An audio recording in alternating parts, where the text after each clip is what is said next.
Film کی شروعات ایک انتہائی خوبصورت عورت ایشلی سے ہوتی ہے جو ایک جیل کے باہر کھڑی ہے، بے چینی سے انتظار کر رہی ہے۔ وہ اپنے شوہر میکس کے لیے آئی ہے جو 13 مہینے سے جیل میں رہنے کے بعد ابھی رہا ہوا ہے۔ کچھ دیر گاڑی چلانے کے بعد وہ ایک چھوٹے سے پیٹرول پمپ پر رکتے ہیں۔ میکس اندر جاتا ہے تاکہ کچھ کھانے پینے کی چیزیں لے سکے، لیکن اندر ایک لوکل شیرف کھڑا ہوتا ہے جو ایک مسنگ پرسن کے پوسٹر کو گھور رہا ہے۔ دکان کا مالک آرام سے کہتا ہے کہ یہ جو لوگ غائب ہو رہے ہیں، یہاں کے لوگ سمجھتے ہیں کہ یہ سب کسی جنگلی مخلوق کا کام ہے۔ جب میکس باہر آتا ہے تو ماحول اچانک بدل جاتا ہے۔ کچھ مقامی لوگ اسے پہچان لیتے ہیں اور پھر شروع ہو جاتی ہے نفرت۔ یہ ایک مجرم ہے، وہ چیختے ہیں، گالیاں دیتے ہیں۔ میکس کچھ نہیں کہتا، خاموش رہتا ہے اور پھر گاڑی میں بیٹھ جاتا ہے۔ دونوں وہاں سے نکل جاتے ہیں۔ کچھ دیر بعد راستہ ایک گھنے جنگل کی طرف چلا جاتا ہے۔ میکس بیئر نکالتا ہے، خود کو پرسکون کرنے کی کوشش کرتا ہے، لیکن ایشلی فوراً اسے ٹوکتی ہے۔ وہ پھر پرانی عادتوں میں جا رہا ہے۔ بحث بڑھتی ہے اور اچانک گاڑی کسی چیز سے ٹکرا جاتی ہے۔ وہ باہر نکلتے ہیں اور جو دیکھتے ہیں وہ خوفناک ہے۔ ایک آدمی کی لاش، بری طرح سے زخمی، پہچاننا بھی مشکل۔ ایشلی فوراً پولیس کو کال کرنے کی بات کرتی ہے۔ میکس منع کرتا ہے، یہ ہمیں مشکل میں ڈال سکتا ہے، لیکن وہ کال کر دیتی ہے۔ اسی دوران میکس کو جنگل میں کچھ عجیب نظر آتا ہے۔ وہ قریب جاتا ہے اور اچانک ایک پتھر اس کے چہرے پر آ لگتا ہے۔ وہ لڑکھڑاتا ہے، نیچے کھائی میں گر جاتا ہے اور سیدھا تیز بہتے دریا میں جا گرتا ہے۔ ایشلی چیختی ہے اور فوراً اس کے پیچھے چھلانگ لگا دیتی ہے۔ پانی کا بہاؤ بہت خطرناک ہے، لیکن وہ ہار نہیں مانتی۔ وہ فوراً CPR کرتی ہے اور آخر کار میکس سانس لے لیتا ہے۔ لیکن اصل خطرہ ابھی ختم نہیں ہوا۔ دور سڑک پر ایک بڑا، بالوں سے ڈھکا ہوا دیو ہیکل جانور نظر آتا ہے اور وہ ان کی گاڑی کو ایک جھٹکے میں کھائی میں پھینک دیتا ہے۔ رات ہو جاتی ہے۔ شیرف چائے حادثہ پر پہنچتا ہے اور پھر اسے پتا چلتا ہے کہ گاڑی ایشلی کی ہے اور میکس ایک سابق قیدی ہے۔ ادھر دریا کے کنارے میکس اور ایشلی رات وہیں گزارنے کا فیصلہ کرتے ہیں۔ صبح تک وہ تھک چکے ہوتے ہیں، لیکن صبح ایک عجیب بات ہوتی ہے۔ ایشلی کے کپڑے غائب ہو چکے ہوتے ہیں۔ میکس اسے اپنا ٹینک ٹاپ دیتا ہے۔ وہ دونوں دریا کے ساتھ ساتھ چلنے کا فیصلہ کرتے ہیں، لیکن راستہ بہت مشکل ہوتا ہے، اس لیے وہ جنگل کے اندر چلے جاتے ہیں اور وہ دونوں نہیں جانتے کہ کوئی ہے جو مسلسل ان کو دیکھ رہا ہے۔ کچھ دیر بعد انہیں انسانی آوازیں سنائی دیتی ہیں۔ ایشلی فوراً پہچان لیتی ہے، یہ وہ لوگ ہیں جو پیٹرول پمپ پر تھے، شکاری۔ میکس ایشلی کو چھپنے کو کہتا ہے اور خود ان کے پاس جاتا ہے۔ شکاری ان کا مذاق اڑاتے ہیں، اسے ذلیل کرتے ہیں اور اسے اس کے ماضی کی یاد دلاتے ہیں۔ ایشلی دور سے دیکھ رہی ہوتی ہے۔ جب اچانک اس کے پیچھے کچھ حرکت ہوتی ہے، وہ فوراً میکس کی طرف بھاگتی ہے۔ شکاریوں کا رویہ مزید گندا ہو جاتا ہے۔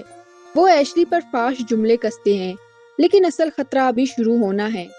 جنگل میں کہیں وہ مخلوق ابھی بھی موجود ہے اور پھر اچانک ایک شکاری گر جاتا ہے۔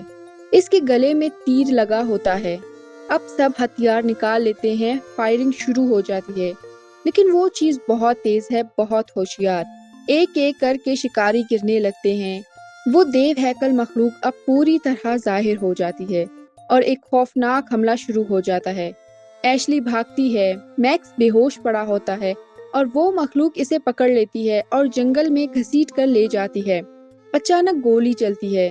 وہ مخلوق کو زخمی کر دیتا ہے، لیکن اگلے ہی لمحے وہ مخلوق اسے بھی گرا دیتی ہے۔ وہ مخلوق بیڈی اور ایشلی دونوں کو اپنے قبضے میں لے جا کر جنگل کی گہرائیوں میں غائب ہو جاتی ہے۔ اسی رات ایک غیر متوقع اور پراسرار واقعہ پیش آتا ہے۔ ایک عجیب و غریب عورت میکس کی لاش کے قریب ظاہر ہوتی ہے۔ وہ اسے ایک لکڑی کی گاڑی پر رکھتی ہے اور اپنے ساتھ لے جاتی ہے۔ یہ عورت وس وومن کے نام سے جانی جاتی ہے۔ وہ میکس کو اپنے خوفناک اور غیر فطری سے لگنے والے گھر لے جاتی ہے، جہاں اندر جا کر وہ اسے لٹا دیتی ہے اور کسی پراسرار، تقریباً رسوماتی انداز کی دوائیوں سے اس کا علاج شروع کر دیتی ہے۔ اسی وقت شیرف اور اس کا نائب ایک قریبی ہیلنگ سیرمنی میں موجود ہوتے ہیں، جہاں کئی لوگ جمع ہیں اور ایک پادری مقامی سامان میں منتر پڑھ رہا ہوتا ہے۔ شیرف کو ایک مقدس مشروب دیا جاتا ہے۔ وہ پہلے ہچکچاتا ہے، مگر پھر مجبوراً اسے پی لیتا ہے اور پھر سب کچھ بدلنے لگتا ہے۔ اس کی بینائی بگڑ جاتی ہے۔ اسے ایک ناچتی ہوئی غیر فطری سی شکل نظر آتی ہے جو اسے اندر سے ہلا کر رکھ دیتی ہے۔ لیکن اصل خوف اس وقت آتا ہے جب وہ دیکھتا ہے کہ پادری ایک بوڑھی عورت کے جسم سے کوئی تاریک چیز نکالنے کی کوشش کر رہا ہے۔ یہ منظر اس کے لیے ناقابل برداشت ہو جاتا ہے اور وہ گھبرا کر باہر بھاگتا ہے۔ سانس پھول چکی ہوتی ہے اور ذہنی طور پر مکمل ٹوٹ چکا ہوتا ہے۔ دوسری طرف ایک اندھیری غار کے اندر اصل حقیقت سامنے آتی ہے۔ وہ مخلوق اپنا ٹھکانہ رکھتی ہے اور اندر ہر طرف انسانی لاشیں بکھری ہوئی ہوتی ہیں۔ ایشلے کو وہاں پھینک دیا جاتا ہے اور وہ چیختی ہوئی رہائی کی التجا کرتی ہے، مگر اب معاملہ صرف قتل تک محدود نہیں رہا۔ یہ مخلوق کچھ اور چاہتی ہے۔ وہ بیڈی کو ایشلے کے سامنے انتہائی بے رحمی سے مار دیتا ہے تاکہ یہ واضح ہو جائے کہ یہاں کون طاقتور ہے۔ پھر وہ ایشلے کی طرف مڑتا ہے، مگر اس کا رویہ بدل جاتا ہے۔ اب وہ صرف پرتشدد نہیں بلکہ عجیب طور پر اس کی طرف متوجہ بھی ہے، جیسے اس میں کوئی اور ہی خواہش جاگ اٹھی ہو۔ اگلی صبح میکس ہوش میں آتا ہے اور خود کو وسپ وومن کے گھر میں پاتا ہے۔ اسی وقت شیرف بھی وہاں موجود ہوتا ہے اور اب سب کچھ بدل چکا ہے، کیونکہ شیرف آخرکار سچ کو تسلیم کر لیتا ہے۔ وہ میکس کو بتاتا ہے کہ ایشلے کو کوئی قدیم اور خطرناک چیز اٹھا کر لے گئی ہے جو اس جنگل میں بہت عرصے سے موجود ہے۔ وہ دونوں فیصلہ کرتے ہیں کہ انہیں ایشلے کو بچانا ہوگا، لیکن ایک مسئلہ ہے۔ عام گولیاں اس مخلوق پر اثر نہیں کریں گی، بلکہ وہ دور سے ہی بارود کی بو کو محسوس کر سکتی ہے۔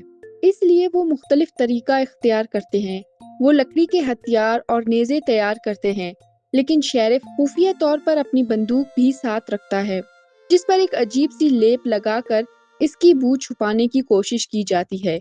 جب وہ نکلتے ہیں تو وسپ وومن جنگ کی علامت کے طور پر ڈھول بجانا شروع کر دیتی ہے۔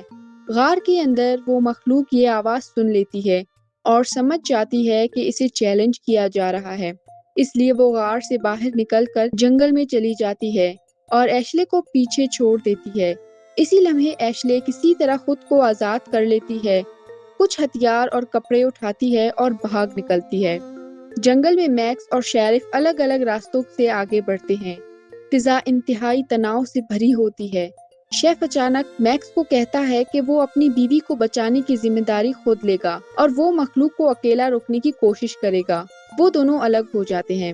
شیرف کو فوراً احساس ہو جاتا ہے کہ وہ مخلوق قریب ہے۔ وہ اپنا نیزہ پھینک دیتا ہے اور بندوق نکالتا ہے، مگر دیر ہو چکی ہوتی ہے۔ مخلوق اچانک پیچھے سے حملہ کرتی ہے اور شیرف اس کے سامنے بے بس ہو جاتا ہے۔ دوسری طرف ایشلے دور سے آواز سنتی ہے اور فوراً اس سمت دوڑتی ہے۔ وہ موقع پر پہنچ کر مخلوق پر گولیاں چلاتی ہے، مگر ہر فائر بے اثر جاتا ہے، جیسے وہ اسے نظر انداز کر رہی ہو۔ کچھ ہی لمحوں بعد میکس بھی وہاں پہنچ جاتا ہے۔ ایک لمحے کے لیے سب کچھ رک سا جاتا ہے۔ میکس اور ایشلے ایک دوسرے کو دیکھتے ہیں، دونوں زندہ ہیں۔ امید کی ایک لہر ان کے دل میں آتی ہے، لیکن ایشلے رکتی نہیں۔ وہ دوبارہ اس مخلوق کا پیچھا کرتی ہے اور اس بار اسے شدید زخمی کر دیتی ہے۔ مخلوق درد سے چیخ اٹھتی ہے۔ ایشلے واپس آتی ہے، سانس پھول چکی ہوتی ہے، لیکن فوراً سمجھ جاتی ہے کہ وہ اسے مزید معطل کر سکتی ہے۔ میکس اسے فوراً بھاگنے کو کہتا ہے تاکہ وہ وقت حاصل کر سکے، مگر ایشلے انکار کر دیتی ہے۔ میکس اسے ان کے بیٹے کی یاد دلاتا ہے کہ ان میں سے کسی ایک کو زندہ رہنا ہوگا۔ آخر کار وہ مجبور ہو کر وہاں سے چلی جاتی ہے۔ اب صرف میکس اور مخلوق آمنے سامنے ہوتے ہیں۔ میکس شیرف کی بندوق اٹھا کر فائر کرتا ہے۔ کئی گولیاں مخلوق کے سینے میں لگتی ہیں۔ وہ لڑکھڑاتی ہے مگر ابھی بھی زندہ ہوتی ہے۔ جب گولیاں ختم ہو جاتی ہیں تو میکس کلہاڑا اٹھا کر حملہ کرتا ہے، مگر مس کر جاتا ہے۔ وہ گھبرا کر بھاگتا ہے اور اچانک ایک ریچھ کے جال میں پھنس جاتا ہے۔ وہ مکمل طور پر بے بس ہو جاتا ہے۔ مخلوق آہستہ آہستہ قریب آتی ہے۔ وہ جال کی زنجیر پکڑ کر کھینچتی ہے۔ میکس درد سے چیختا ہے، مگر اسی دباؤ سے جال ٹوٹ جاتا ہے اور وہ کسی طرح آزاد ہو جاتا ہے۔ وہ فوراً نیزہ اٹھاتا ہے۔ جیسے ہی مخلوق آخری وار کرنے کے لیے قریب آتی ہے، میکس پوری طاقت سے وار کرتا ہے۔ کئی ضربوں کے بعد وہ مخلوق زمین پر گر جاتی ہے اور بالآخر خاموش ہو جاتی ہے۔ میکس اسے ایک بڑے پتھر سے بار بار مارتا ہے، یہاں تک کہ سب کچھ ختم ہو جاتا ہے۔ دوسری طرف ایشلے مسلسل بھاگتی ہوئی آخر کار ایک سڑک تک پہنچ جاتی ہے۔ لگتا ہے وہ بچ گئی ہے، جنگل میں میکس ایک درخت کے ساتھ ٹیک لگا کر سانس بحال کرنے کی کوشش کرتا ہے، مگر اچانک کئی تیر آ کر اس کے جسم میں لگتے ہیں۔ وہ اوپر دیکھتا ہے اور اس کی آنکھوں کے سامنے ایک خوفناک منظر ہوتا ہے۔ 3 بہت بڑی مخلوق سائے سے باہر نکل کر اسے گھور رہی ہوتی ہیں، اور اسی لمحے کہانی ختم۔